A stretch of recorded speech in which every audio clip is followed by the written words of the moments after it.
경제민주화 공약이 좀 별로 안 지켜졌다. 10개인가의 법안이 있었는데요. 7개는 이미 입법이 끝났고요. 2년 반 동안 이렇게 보니까 국민들이 보기에는 뭐 전혀 경제 민주화의 요체는 경제 권력의 분산이라면 재벌 외에 대한민국의 경제 권력이 또 있잖아요. 이익 집단, 노조 포함해서 강성 노조, 그리고 공무원들도 조직된 이익 집단이라고 저는 봅니다. 이 사람들의 경제 권력도 통제하는 게 경제 민주화의 요체고. 아니 근데 원장님은 그렇게 주장하셨는데 대기업을 옥죄는 게 대주 옥죄면 왜 일자리가 생기나요? 박근혜 후보 시절부터 좀 공약을 그렇게 한 게 아니잖아요. 저는 이게 조금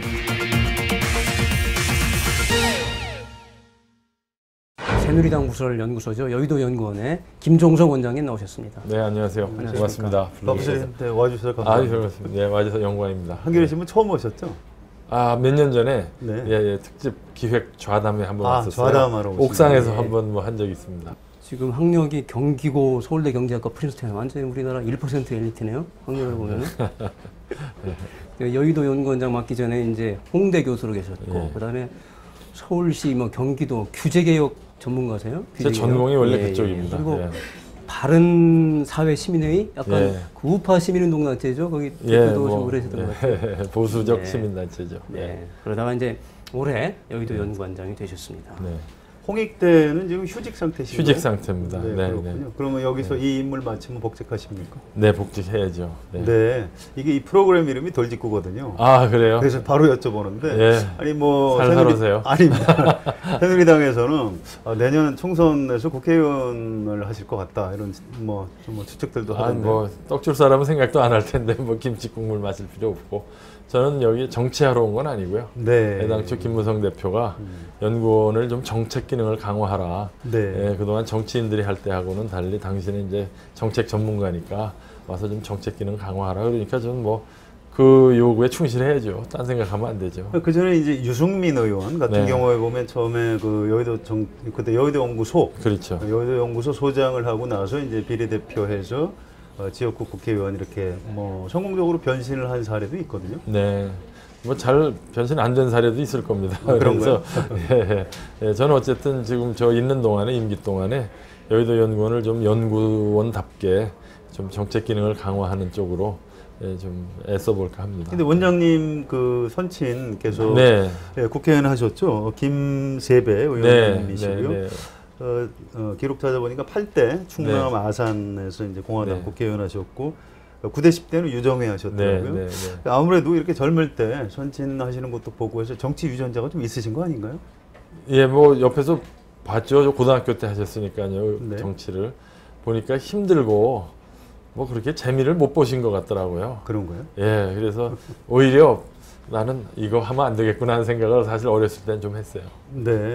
그 서강대 교수하다가 지금 국토부 차관하시는 김경환 차관님이 매제 되시나요? 매제죠. 제 여동생, 막내 여동생의 신랑이죠. 집안이 아주 굉장히 짱짱하시고. 아직 프린스턴 대학 후배인데요.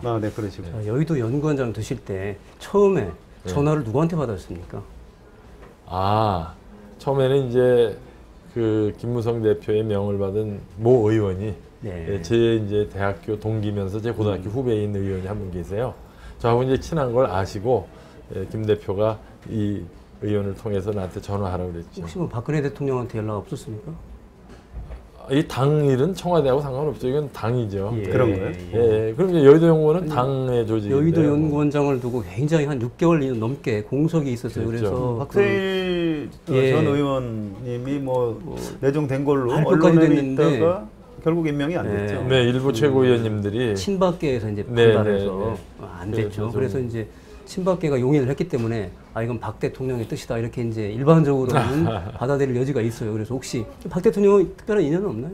특별한 인연은 없습니다. 2012년 대선 때 혹시 캠프 일 같은 거 안 했어요. 안 안 했고 글쎄요. 저는 직접 뵙고 악수한 적이 없는 분인데 저는 물론 이제 그분을 도와주는 분들과 친분 관계가 있으니까 이런저런 경로로 조언을 한 적은 있지만 직접 이렇게 1대1로 뵙고 말씀드릴 기회는 사실 없었어요. 그렇군요. 김무성 대표하고도 마찬가지겠네요. 특별한 인연은 없었겠네요. 발표하기 전날 처음 뵀습니다. 사실은. 김무성 대표. 자, 그럼 김무성 대표가 여의도 원장 딱 주문을 하면서 맡아주십시오 하면서 주문한 게 있을 거 아니에요. 여의도 연구원을 이렇게 좀 만들어달라. 그게 뭐 어떤 겁니까? 아까 말씀드린 대로 그동안은 정치인들이 했는데 예. 소위 그 비정치인 정책 전문가인 당신을 위촉하는 거는 연구원을 연구원답게 정책 기능을 강화하고 그리고 우리나라의 정책 생태계가 있잖아요. 이런 국책연구원 등에 이쪽에 좀 여의도 연구원이 떳떳하게 들어가서 좀 그런 정책 지식을 흡수할 수 있는 능력을 높여라. 뭐 이런 요지의 주문을 하셨어요. 정치는 하지 말라는 얘기예요? 그렇죠. 예, 저는 뭐 그렇게 이해했습니다. 그런데 예. 이제 여의도 연구원, 과거에 여의도 연구소 시절에 이제 2012년 국회의원 선거 때도 그렇고요. 2008년 국회의원 선거 때도 그렇고 당에서 공천을 할 때 그 기초 자료가 되는 이제 여론조사를 주로 여의도 연구소에서 한 거를 활용을 했거든요. 그렇죠. 그래서 이제 박세일 교수님이 여의도 연구소장, 여의도 연구원장으로 내정된 거를 이른바 친박계에서 반대했던 거고요. 앞으로 그럼 여의도 연구원에서 그런 일 안 하게 됩니까? 앞으로 두고 봐야 되겠지만 하긴 해야 되겠죠. 여기 여론조사 기능이 굉장히 좋아요. 네, 발달해 잘해요. 예, 그리고 그 담당자들도 제가 보니까 유능하고 그런데 그 여론조사를 가지고 원장이 장난할 수 있다는 건 상상할 수가 없어요. 네. 이 일 자체가 그 여론조사 뭐 매주 하거든요. 지지도라든가 국정만족도 이런 내용도 바로 당 사역한테 직보가 되지 중간에서 원장이 담당자 불러가지고 장난할 수 있는 구조가 아예 안 돼 있어요. 장난은 안 하더라도 결과는 먼저 좀 받아봐야 되는 거 아니에요, 원장님이? 먼저는 아니고 같이 봅니다. 같이 동시에. 그 여의도 연구원이 이제 선거 전략 또 홍보 슬로건 이런 것도 만들고 또 이제 정책 개발도 해야 되고 근데 그 비중이 어느 정도 돼요? 무게 중심이 어느 쪽에 있습니까? 그동안은 사실은 정책 개발 아닌 쪽도 꽤 많이 비중이 있었어요. 아까 39명이라고 그랬는데요. 한 15명. 인원이 39명이라고 예, 전체 인원이 그 중에 연구직이라고 할 수 있는 분들은 15명에 불과하고요. 나머지는 여론조사, 또 청년 네트워킹, 미디어, SNS 이런 분들이 있어요. 근데 이분들이 굉장히 그동안 생산성이 높았어요. 여론조사, 뭐 아까도 얘기하셨고 청년 정책도 SNS도. 그러니까 상대적으로 요 15분이 구성하는 정책팀이 조금 좀 상대적으로 덜 보였죠. 그래서 이제 저는 와가지고 이제 정책실을 좀 강화하고 정무 기능보다는 그래서 정책실에 좀 인력도 보강하고 우리 대표가 요구하신 사항을 이행하려고 하고 있죠. 그러면 지금 총선이 지금 다가오고 있잖아요. 그러면은 이 여의도 연구원에서 개발하는 정책들 이게 지금 새누리당의 당 정책이나 공약이 되는 건가요? 그러면?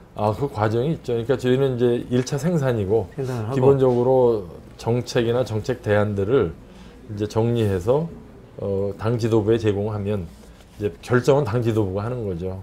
그러니까 이제 당 지도부의 의사결정권자들이 객관적이고 과학적이고 균형 잡힌 의사결정을 내리시도록 저희가 이제 그 전문가적 시각으로 정책을 만들어서 제공한다 이렇게 보시면 됩니다. 근데 이제 원장님이 취임하시고 정책적인 어떤 정무적 기조, 정책에 흐르는 정무적 기조 이런 게 이제 원장님의 정치적 성향과 무관하지 않을 것이다. 그러면서 이제 일각에서 우려를 하기도 했어요. 원장님은 원래 좀 우파시고 또 경제민주화에 반대하신 분이다 이런 이미지가 좀 심어져 있거든요. 보수적, 성향이 좀 보수적이신 건가요? 아니에요. 저 전공이 규제 개혁인데요. 개혁. 그럼요. 그런데 저는 이 공무원들의 이 세력 팽창과 집단 이기주의에 대해서 반감이 큰 사람이에요. 그러니까 그게 좌우를 떠나서 저는 내가 배운 대로 이야기하고 연구한 대로 이야기할 뿐인데 그게 이제 보는 관점에 따라 그렇게 보일 수도 있는 건데 어쨌든 그렇게 보였다는 건 솔직히 저의 부족한 소치죠. 그래서 이거 경실모 의원들이 반대했잖아요. 반대했고 저 같은 비정치인이 처음에 그런 일을 당했을 때 좀 마음도 아팠는데 사실은 거기에 그 지도부에 있는 분들이 저하고는 다 옛날부터 학교에 있을 때부터 잘 알던 분이었어요. 그래서 일단 취임 후에 개별적으로 뵀어요. 뵐 기회가 또 생겼고요. 그래서 자세히 설명드리고 우려하지 않으셔도 된다. 이런 요지로 말씀을 드렸죠. 요지는 뭐냐면요. 그 원장님께서 이제 정책 개발을 하는 그 여의도 연구원이 그런 곳인데 이러이러한 정책을 개발해라 라는 어떤 일종의 가이드라인 이런 게 있을 거 아니에요. 이런 정책이 중요하다. 그 정책 연구도 원장을 맡으시면서 그게 어떤 겁니까? 특별히 어떤 그 주관적인 판단을 개입시킬 일은 그동안 없었고요. 그렇게 할 필요가 없어요. 보니까 이 안에도 다양한 스펙트럼을 가진 연구진이 있고 또 우리의 연구 주제 선정 자체가 그 당 지도부에서 최고위원회 또는 정책위에서 요구하는 내용이 많이 이게 서로 전달이 됩니다.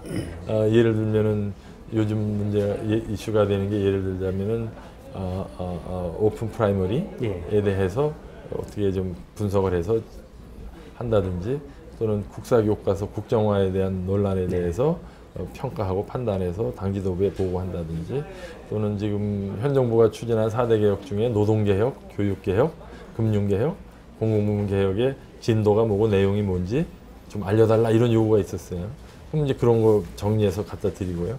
그래서 제가 어떤 노선이나 어떤 가치관을 원장 차원에서 강요하거나 요구하는 그 자체는 절차적으로 알겠습니다. 그렇게 별로 없어요. 근데 말이 나온 김에요. 예. 경제민주화에 대해서 이제 반대하셨다. 그런 이제 일각의 평가가 있는데 사실이 아닙니까? 사실이 아니고요. 인터넷에 들어가 보면 다 나옵니다. 제가 그거에 관해서 컬럼도 썼고요. 예. 한국경제학회 그 총회에서 제가 논문도 발표했었고 해서 잘 알려져 있는데 저는 항상 논문이든 컬럼이든 시작은 경제민주화는 우리나라의 헌법 규정에 있는 헌법 가치다. 이거를 부정하면 안 되고 오히려 이 헌법 가치를 충실하게 실현하는 과정에서 국민들이 지금 원하는 민생 안정과 일자리 창출에 도움이 되는 민주화가 있고 기득권자의 이익을 공고하게 하고 오히려 경제의 활력을 떨어뜨리는 경제 민주화가 있을 수 있으니 이 경제 민주화를 추진하는 방법에서 착한 경제 민주화를 해야 된다는 게 일관된 적이었는데 그게 어떻게 좀 일종의 비판처럼 받아들인 분들이 이제 그렇게 오해를 하신 거고 이제 그 경제민주화가 박 대통령의 이제 핵심 공약이잖아요. 네. 공약. 근데 공약이 이제 대체적으로 경제민주화 공약이 좀 별로 안 지켜졌다. 그러니까 2년 반 임기가 지났는데 한번 원장님이 평가를 한번 객관적으로 한번 해보신다면 어떻게 평가하십니까? 처음에 한 10개인가의 법안이 있었는데요. 7개는 이미 입법이 끝났고요. 그 예를 들면 신규 순환출자 금지라든가 또는 하도급법이라든가 다 됐고요. 3개인가가 막 경제 상황이 어려워져서 일단 보류가 돼 있고요. 그러니까 대부분의 법은 됐고요. 저도 이 분야 사실은 그 산업조직 공정거래 쪽이 원래 정부 규제 쪽이 전공이라 내용을 잘 아는데요. 기본적으로 그러니까 이 경제민주화 헌법 조항의 119조 2항이 지향하는 경제민주화의 그 정신은 이미 현행법에도 충분히 들어가 있어요. 공정거래법 또 그 하도급법 이런 데 다 들어가 있어서 저는 있는 법을 제대로 집행하는 게 중요하다. 촘촘하게. 지금 법이 없어서 이 문제가 생기는 게 아니다라는 게 제 주장이죠. 그러니까 10개 중에 뭐 7개는 이미 됐고 이렇게 설명하시는 게 이제 법률적으로 또 숫자로선 그렇게 설명은 가능한데 이제 국민들이 박근혜 대통령을 우리나라 대통령으로 선택한 이유는 경제민주화라는 게 아마 그 무너져 내리는 중산층을 좀 다시 두텁게 한다든가 청년 일자리가 좀 늘어난다든가 뭐 양극화가 좀 해소된다든가 이제 이런 걸 기대하고 대통령으로 이제 뽑은 건데 2년 반 동안 이렇게 보니까 국민들이 보기에는 뭐 전혀 오히려 더 벌어진 거 아니냐 이런 것 때문에 경제민주화에 실패했구나 이렇게 얘기하는 측면이 있거든요. 그런 부분은 어떻게 보십니까? 아니 제가 그래서 처음부터 경제민주화라는 얘기가 나왔을 때 걱정한 거는 경제민주화를 막 외치던 그 야당이나 여당 내 그 분들의 내용을 보면 되게 재벌 규제예요. 대기업의 팽창 또 그 대주주의 전횡 황제 경영에 대한 문제거든요. 근데 지금 우리 성 기자님 말씀하신 대로 국민들이 경제민주화를 지지하면서 가졌던 생각은 경기 회복, 일자리 창출, 소득 창출 이 중산층이거든요.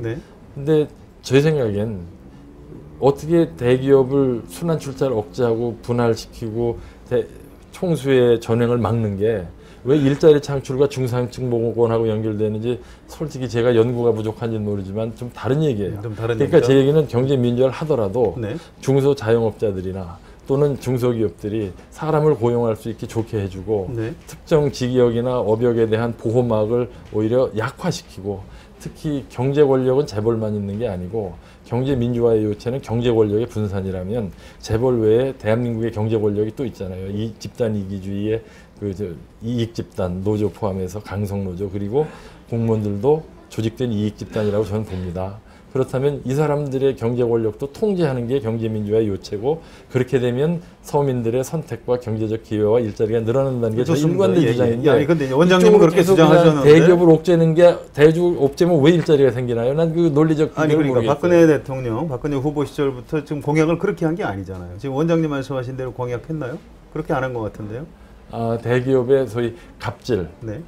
지배적 지위 남용, 불공정 거래 행위 그런 부분은 공약을 했죠. 이미 그건 법제화됐고 좋습니다. 하고 있고 예. 제 말씀은 그걸 좀 집중적으로 더 좀 해달라는 게 해달라. 제가 생각하는 경제민주화입니다. 그러면 중소기업하기 좋아지고 일자리도 생기고 국민들의 경제적 기회도 생길 거예요. 지금 왜 안 되고 있을 거예요? 이쪽은 안 하고 계속 이쪽 그냥 대기업과의 일종의 세력 싸움 비슷하게 자꾸 가니까 네. 저는 이게 조금 경제민주화의 원래 국민들이 원했던 경제민주화는 좀 다른 게 아닌가 하는 생각을 합니다. 그걸 못하는 이유가 네. 대통령이 처음부터 공약을 좀 잘못한 건가요? 아니면 주위에서 도와주고 있는 전문가들이 좀 약해서 그런 건 아닌가요? 어떻게 보십니까? 저는 직접 그때 개입은 안 했지만 이렇게 옆에서 자료를 보면 네. 그 두 측면을 다 갖고 있었어요. 둘 다? 네. 네. 집중과 지배적인 남용도 예. 막으면서 또 황제 경영, 소위 대주주의 경영권 남용을 막는 내용이 다 혼재돼 있었는데 어쨌든 간에 이쪽이 자꾸 강조가 되면서 저는 안타까웠던 거죠. 국민들이 원하는 건 민생 안정과 일자리 창출인데 왜 그런 쪽의 경제 민주화는 안 하나 이제 이런 생각을 한 거죠. 지금도 참 부족한 것 같아요. 그런 부분은. 그래서 저는요 지금 새로운 법이 필요한 게 아니라 지금 있는 법이라도 좀 제대로 집행하면 내일이라도 얼마든지 잡아낼 수 있어요. 대기업의 지배적 주의 남용 또는 갑질이 어디 대기업 중소기업만 있는 게 아닙니다. 꼭 법으로 될 문제는 아니고요. 그렇죠. 예, 행정부에서 잘 해야 되는데 지금 원장님은 정당의 정책연구원을 맡고 계시잖아요. 네. 자 그렇다면 행정부에 대해서 좀 목소리를 높여야 되는데 지금 역학구도로 보면 당에서 행정부에 대해서 뭐 얘기를 함부로 했다가는 막 원내대표가 쫓겨나고 이러고 있는 거 아닌가요? 그건 저는 권력 관계를 여쭤보는 겁니다. 예. 오히려 길 가는 국민들한테 물어보면 예. 그 반대로 얘기하는 사람도 많아요.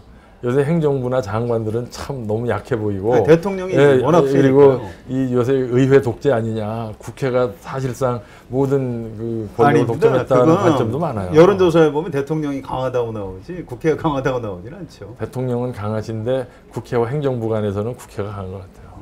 원내대표 쫓겨나는 걸 보면 대통령이 그거는 강하신 것 같은데. 그거는 정치적인 이슈고요. 그게 그렇죠? 어떤 당과 행정부와 국회 간의 권력 투쟁으로 봐야 될지는 전 잘 모르겠어요. 네. 이제 우선순위에 대한 어떤 견해가 좀 차이가 있는 것 같아요. 그러니까 지금 이 정권과 새누리당은 지금 노동개혁을 지금 최근으로 강조하고 있잖아요. 경제민주화는 어느 정도 이제 지금 그 원장님의 인식에서 드러나듯이 어느 정도 됐다. 의지의 문제도 법도 됐다. 이렇게 보는 견해가 한편으로 있는 거고 또 국민 일반적인 체감 그 인식은 꼭 그런 건 아니고 황제 개발이라는 건 노동개혁보다도 오히려 재벌 개혁이 좀 먼저 돼야 되는 거 그런 또 인식이 있는 것 같고 뭐 어쨌든 좀 차이가 있는 것 같아요. 네. 그렇고 또 지금 원장님은 이제 규제 개혁이 전공이시다 보니까 경제민주화는 이제 119조 2항 경제의 민주화를 위한 규제와 조정을 해야 되는 거고 그래서 이제 원장님 위치는 조금 좀 불리한 위치인 건 맞는 것 같습니다. 아니요, 그거 오해세요. 그러니까 규제는 세금과 같이 네. 불가피한 거고 정부의 존재의 의의인데 그렇죠. 세금도 좋은 세금, 나쁜 세금, 잘못된 세금이 있듯이 그렇죠. 규제도 잘못된 네. 규제가 있고 착한 규제가 있고 똘똘한 규제가 있는 거고요. 저를 비롯한 규제 전문가, 규제 학회의 많은 전문가들은 규제의 양이 아니라 질이 문제라는 입장을 이미 10여 년 전부터 일관되게 이야기해온 바죠. 네. 궁금한 게 말이죠. 네. 여의도 정책연구원에서 내는 정책이 네. 주로 법을 만들어서 해야 되는 정책입니까? 아니면 행정부의 대통령령이라든지 뭐 부령, 뭐 장관의 방침 이런 걸 고쳐야 되는 그런 쪽의 정책이 그게 많은가요? 반반씩 있는 것 같아요. 네. 이게 항상 당에서 이제 주문해 올 때 이러이러한 정책을 실현하기 위해 어떤 입법 조치가 필요한지 조사해달라 그렇게도 오기도 하지만 이제 국정감사나 대정부 질의를 위해서 현 정부의 정책에 대한 평가를 해달라는 요구도 오기 때문에 사실은 양면성이 다 있더라고요. 그렇군요. 자, 원장님께서 이제 지금 새누리당 연찬회에서 경제 관련 특강을 하셨잖아요. 그래서 네. 이제 양극화라든가 비정규직, 복지 재원 문제 이게 이제 한국 경제의 저성장 기조에서 이제 비롯했다 이렇게 네. 진단을 하셨는데 그러면 박근혜 정부에서 그 좀 해법이 나올 수 있습니까? 지금 새누리당 정책 파트 뭐 책임자로서 아니, 성장을 어떻게 시키실 거죠? 그러니까요. 해법이 뭡니까? 한국 경제의 저성장 추세는 예. 이게 형성된 지가 20년입니다. 그 그래프를 보면 나와요. 그렇죠. 그러니까 90년대, 2000년대 들어와서 눈에 띄게 일관되게 내려가고 있거든요. 그러니까 이게 특정 정권이나 정책의 문제가 아니라 그렇죠. 20년 동안 정권을 이어가면서 고착된 추세잖아요. 제 생각에 이걸 바꾸는데도 그 못지않은 시간과 노력이 들어간다고 봅니다. 그렇다고 현 정부가 책임이 없는 게 아니죠. 이런 추세를 막아야 할 책임은 현 정부에 있는 거죠. 그렇죠. 그래서 막는 노력, 그게 이 4대 개혁입니다. 네. 핵심적인 노동개혁이고요. 그동안 금리를 낮출 만큼 낮췄고 추가 경정 예산을 2번 하면서 수십조를 풀었는데 안 뜨잖아요. 안 되죠. 문제가 뭐냐? 한국 경제가 구조적으로 이제 마모가 심한 거예요. 그래서 리쉐입을 해야 된다, 리폼, 개혁을 해야 된다. 그런 견해가 있잖아요. 최경환 부총리도 그렇고 야당의 문재인 대표도 그렇고 소득 주도 성장론, 그게 이제 여러 가지 저성장 해법 중에 하나로 지금 기업들이 엄청난 사내 유보금을 쌓아놓고 풀지 않고 임금은 낮고 소비 여러 개 줄어들고 그런 데서 찾는 견해도 있잖아요. 어떻게 평가를 하세요? 그거는 여러 가지로 이제 논란의 여지가 있는데요. 사내 유보금이라는 거는 이제 회계학 교과서에 보면 아시겠지만 그게 기업이 돈으로 쌓아놓고 있는 게 아니고요. 그게 기업이 이익으로 남아서 그걸 다른 용도에 말하자면 사람으로 말하면 이 내장에 이렇게 기름기나 근육에 나중에 어려울 때 대비해서 보관해 놓은 영양분입니다. 네. 그러니까 기업들이 지금 IMF 위기 이후에 우리나라 기업들이 많이 보수적이 됐잖아요. 그래서 사내유보금을 많이 보유하는 거는 스스로의 이 생명을 지키기 위한 일종의 자구책이고요. 또 그 자체가 현금은 아니에요. 현금은 110조 정도 남짓이고요. 그다음에 이제 소득주도 성장론이라는 거는요. 처음부터 제가 일관되게 우려하는 거는 소득이 있는 사람에겐 아주 달콤한 소리예요. 즉 일자리가 있는 사람들, 특히 고소득자들에게는. 그렇지만 일자리가 없는 사람한테는 소득주도 성장론은 아무 남의 이야기입니다. 소득이 없는데 소득주도로 어떻게 됩니까? 소득이 올라갈 소득이 없는데. 그러니까 소득은 성장의 산물이지 소득을 올려서 성장이 올라간다는 것은 방정식으로 성립이 안 됩니다. 그러니까 야당의 어떤 정책에 대한 비판은 사실 꼭 전문가 아니라도 저도 할 수 있거든요. 자, 문제는 지금 집권 세력, 정부 여당에서 어떤 대안을 갖고 그럼 경제를 살릴 수 있느냐 네. 이 부분인데. 네. 그게 지금 그 구조 개혁이죠. 예. 지금 한국 경제가 돈 풀고 예산 풀어도 안 떠오르니까 이유가 어디 있느냐? 혈관이 막혔다 이거죠. 그러니까 혈관 막힌 사람한테 수혈해야 무슨 소용이 있어요. 그러니까 이제 이거 소위 자동차로 말하면 보링을 한번 하는 거죠. 엔진을 한번 갈고 닦고 해가지고. 그게 노동개혁 뭐 이런 건가요? 노동개혁, 금융개혁, 공공부문개혁, 특히 공공부문의 그 비대화와 과도한 부채, 이게 한국 경제를 잡고 있고요. 그다음에 금융개혁을 통해서 가계부채를 통제 가능한 수준으로 바꿔야 되고 이제 그런 게 전제가 돼야죠. 자, 아무튼 박근혜 정부 남은 임기 동안 현실적으로 할 수 있는 개혁이 뭐가 있을까요? 이제 지금 말씀하신 거 5가지 다 할 수 있습니까? 오늘로 노동개혁 이제 어느 정도 중간 한 매듭 정도가 됐죠. 네. 공무원 연금 개혁도 아쉽지만 일단 몇 년은 벌어놨죠. 그렇죠. 우리나라 재정 안정성. 그러면 이제 교육개혁하고 금융개혁인데요.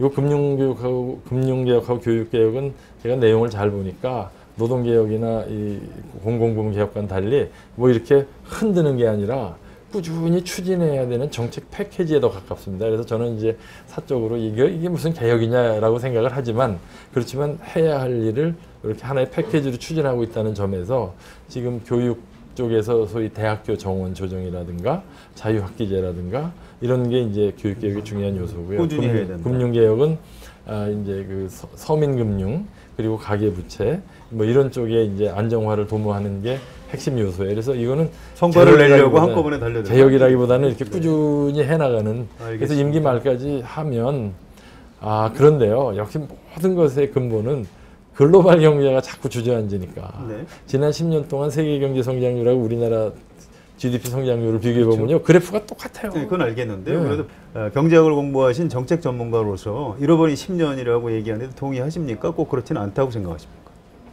잃어버린 10년이라고 얘기하기는 좀 어렵죠. 어렵죠. 네, 어렵죠. 그러니까 물론 이제 정권을 뺏긴 쪽에서는 잃어버린 10년 맞죠. 그러나 그 동안에도 한국 경제가 꾸준히 성장을 했지만 네.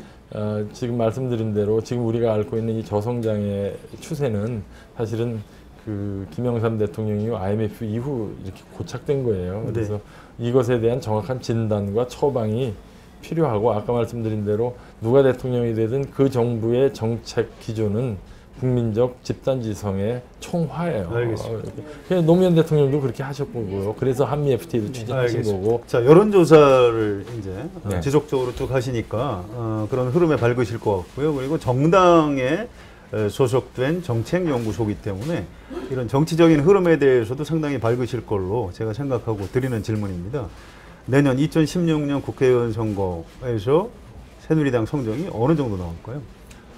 그건 뭐 요즘 이런저런 방송에서 얘기하시는 분들이 더 잘 알 거고요. 저는 아직 그거를 분석해 본 적은 없고요. 제가 뭐라고 얘기해도 40% 초반 현재 정당 지지율이 지속적으로 나오고 있고요. 반면에 야당은 20% 초중반 왔다 갔다 하고 있거든요. 근데 이 정도 격차라면 내년 총선 뭐 압승하는 거 아닙니까? 200석 정도? 의석수가 지지도에 비례하지 않던데요.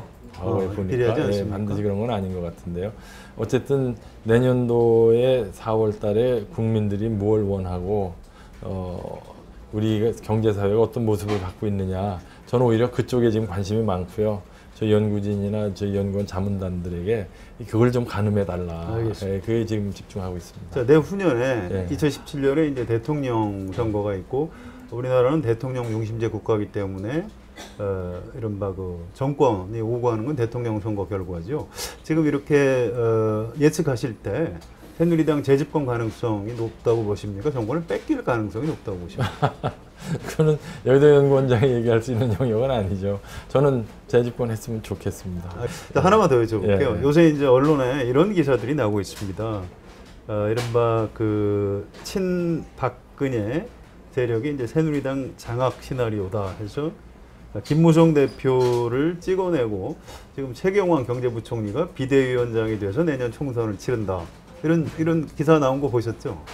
전 못 봤는데요. 못 보셨어요? 네. 보셨겠죠? 좋습니다. 아무튼 당내 이제 그런 그 어떤 그 갈등이라고 할까요? 뭐 파워게임 뭐 이런 거 실제로 존재하고 또 밖에서 또 그렇게 분석들을 하는 시각도 있습니다. 자, 그런 걸 어떤 생각으로 보고 계시는지 궁금합니다. 저는 그 학교에서 어떻게 보면은 백면서생으로 있다가 이제 이 여의도라는 정글로 온 거 아닙니까? 책상마리에 이제 교수가 이거 뭐 거기 분들도 다 저를 보면 그렇지 않겠어요? 저 평생 교수하던 사람이 왔네 정도 아니겠습니까? 잘 알죠. 근데 와서 보니까 여러 가지를 느꼈는데 그 중에 하나가 여기 한 분 한 분이 간단한 사람 하나도 없구나. 그러니까 나름대로 다 일가견과 고수들이구나. 그래서 이분들이 어떤 벌리는 어떤 그 국가적인 어떤 그 아젠다 세팅이죠. 기본적으로 정치는. 물론입니다. 그 아젠다 세팅의 그 노하우와 내공은 이거는 이 전문적 영역에 가깝구나. 역시 정치 오래 한 사람들이 수가 깊고 멀리 보는구나. 그래서 지금 말씀하신 그런 시나리오는 그러니까 이 정치적으로 아주 고수분들이 나름대로의 경륜을 펴기 위한 일종의 경쟁인데 저 같은 백면서생이 가늠할 수 있는 영역이 아니죠. 알겠습니다. 여론조사를 해보면요, 새누리당이 부자 정당이다, 또 기득권 정당이다 이런 평가가 많아요. 와서 보시니까 이제 어떻습니까? 그렇죠. 그래서 저도 이제 그 매주 이제 그 지지층 조사가 오거든요. 이렇게 보면은 의외로 소상공인 영세 자영업자들 중에서 사실은 부유층보다 더 높은 경우도 있어요. 지역에 따라서. 그래서 이제 전문가들하고 이렇게 해보면은 결국 새누리당을 지지하는 사람들은 일종의 대한민국의 정통성 그리고 성공한 나라 대한민국에 대한 자부심, 어떤 감사의 마음, 그리고 선진화에 대한 욕망, 뭐 이런 걸로 저는 지배하게 되는 것 같아요. 그러니까 잘못된 나라를 이걸 고쳐야 되고 비판과 저항이라는 개념보다는 감사와 참여와 긍정의 분들이 의외로 우리나라의 중산 서민층에 꽤 많이 있더라고요. 그러니까 지지층 구성은 그렇게 되어 있는데 전반적으로 이제 이미지에 대한 새누리당에 대한 이미지 여론조사는 좀 달라요. 그리고 그거 고쳐야 돼요. 젊은 층에서는 새누리당 지지율이 굉장히 낮거든요. 매우 낮아요. 이거를 어떻게 극복할 수 있어요? 그래서 이거 왜 부패 정당이고 웰빙 정당이고 뭐 이런 거 부자만을 위한 거고 재벌을 앞잡이 이거 고쳐야 되고요. 그래서 열심히 저도 미력하지만 서민을 위한 정책, 일자리 창출 정책 계속 좀 독려하고 있거든요. 그런데 20대 젊은 층에서 낮은 거는 사실인데요. 그러니까 연령이 올라갈수록 높아져요. 그럼 분명합니다. 70대가 제일 높아요. 그런데 재밌는 관찰은 그 낮은 가운데도 20대가 30대보다 조금 높아요. 새누리당에 대한 호감도가. 그래서 저희는 지금 그거를 약간의 그 긍정적인 신호로 보고 예, 20대에 알겠습니다. 대한 어떤 관심의 폭을 넓히려고 하고 있어요. 알겠습니다. 원장님 나오셨는데요. 여의도 연구원이 국민 모두를 위한 좋은 정책을 좀 더 많이 개발해 주십시오. 네. 정치 토크 돌리고 오늘 이것으로 마치겠습니다. 네, 많이 도와주십시오. 고맙습니다. 감사합니다. 수고하셨습니다.